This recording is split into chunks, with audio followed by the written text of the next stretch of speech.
Jaime Petra, buen día, bienvenido, feliz año 2012. Feliz año para los oyentes y la radio. Bien, Petras, me imagino que en general tú sigues analizando temas más allá de las fechas y de todo esto. El mundo tiene muchas cosas para analizar y vamos a hacer lo que hacemos en cada entrevista, que nos adelantes en primer término los análisis en los que estás trabajando. Debemos comenzar con una medida firmada ayer por el presidente Obama, que es la autorización para el presupuesto militar, que incluye una cláusula sobre la conversión de los Estados Unidos en un estado policial legalmente ahora. El nuevo ley firmado por Obama, él mismo dice que tenía reservas, pero reservas sobre cosas tan graves que podríamos decir que convierte a Estados Unidos en un estado policial. Dentro de la ley actual firmado por el presidente, el gobierno podría encarcelar, interrogar y procesar políticamente cualquier sospechoso del terrorismo sin ninguna posibilidad de habeas corpus, incluso está suspendiendo la posibilidad de un juicio civil. La cosa más grave es que no hay ninguna definición clara de lo que es terrorista sospechoso, porque dice que cualquier persona involucrada en cualquier actividad que podría en algún momento ser terrorista está bajo esta ley militar.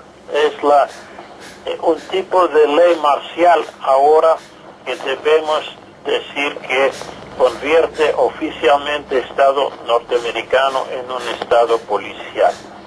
Por esta razón creo que es una cosa muy grave para todo el mundo, para la suspensión de las garantías constitucionales. La primera vez que hemos visto una medida tan extremista, y es una indicación de que la campaña política en este año que viene es una campaña entre dos fuerzas, uno de la extrema derecha y uno de la derecha. Y por esta razón mucha gente está pensando en un tercer partido, una alternativa, y tal vez a partir del aparatos del Partido Verde. Y eso es muy probable que en este año podríamos presentar una alternativa a los dos partidos. No sé qué resultado va a tener, pero por lo menos es la única opción frente a esta agresión. Segundo punto, quiero enfatizar, la otra día recibimos información en las páginas financieras de algunas empresas especulativas tenían ganancias de 15.000 millones de dólares en la especulación. Y una vez que pudimos revisar otros fondos de especulación, descubrimos que la mayoría tenían enormes ganancias. Es que decir, la crisis económica que está afectando muchos obreros, empleados, recortes en el presupuesto, crisis fiscal, no han afectado el sector financiero. En otras palabras, la crisis de la economía y de la gran mayoría han favorecido el sector especulativo. El sector especulativo no entró en crisis el año pasado. Estaba aprovechando de todas estas medidas para extraer los ingresos al Estado. Cuando la gente quejan contra la austeridad y las restricciones, tienen toda razón, porque las transferencias y las medidas restrictivas está para canalizar más dinero y crear condiciones para mayor ganancia. es que decir, en vez que la crisis provoca una reflexión, repensamiento sobre lo que está pasando, tenemos el contraste, lo que está otra fase de la especulación. No han terminado el sector financiero como el principal beneficiario de esta crisis. Antes de la crisis, durante la crisis y después, en la continuación de la crisis, el sector financiero sigue siendo el primer beneficiario. Eso debemos anotar cuando los gobernantes dicen que tenemos que hacer sacrificios, tenemos que apretar el cinturón, debemos hacer sacrificios. El sector financiero no está haciendo ningún sacrificio, está beneficiando de los sacrificios de los demás. Eso es el segundo punto. Y tercer punto que quería enfatizar es sobre el asesinato de 12,000 personas en México el año pasado. Una extraordinaria cifra cuando calculas de que la gran mayoría de estos muertos no son narcotraficantes, son civiles, están en la cruza entre el ejército, la policía y los narcotraficantes. El país mexicano está victimizado por dos caras del capitalismo, la cara narco y la cara civil política. Y entre las dos fuerzas, el pueblo mexicano está sufriendo el peor crecimiento de pobreza, desempleo y la falta de oportunidades. En este caso, ¿cómo podemos analizar todo eso? Debemos decir que México es el mejor y mayor socio de Estados Unidos, socio subordinado, cliente, dependiente.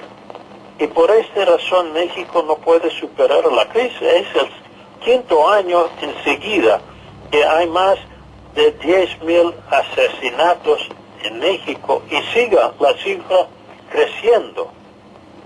Por otra razón, entonces, debemos esperar que en este año electoral, por fin,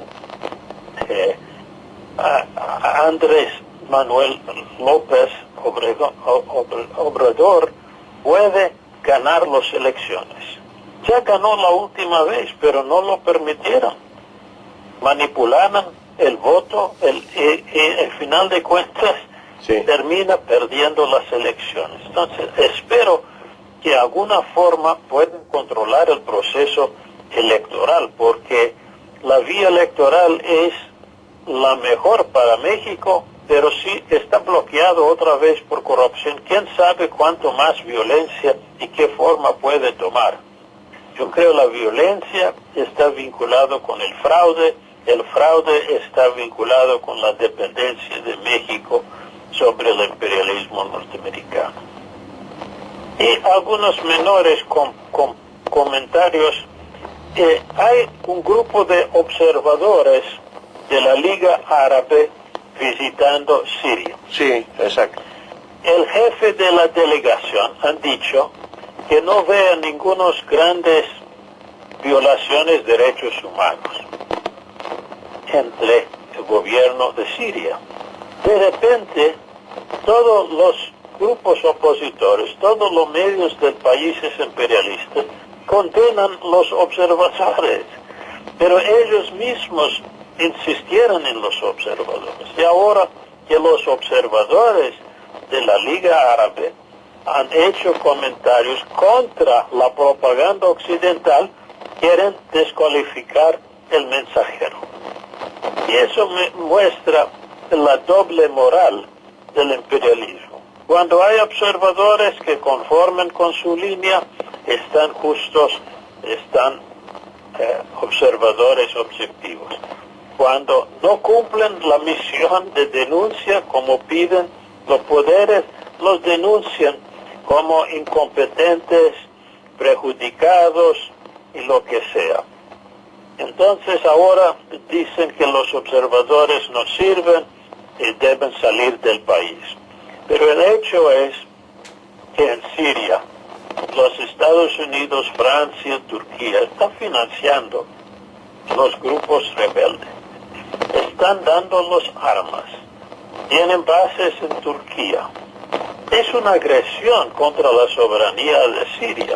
Yo no soy apoyante de Assad, pero sí soy contra el imperialismo y la utilización de estos rebeliones para sus propias metas. Debemos anotar lo que pasó en Irak, lo que pasó en Afganistán, utilizando oposiciones para quebrar un país, subordinarlo, destruirlo y después abandonarlo.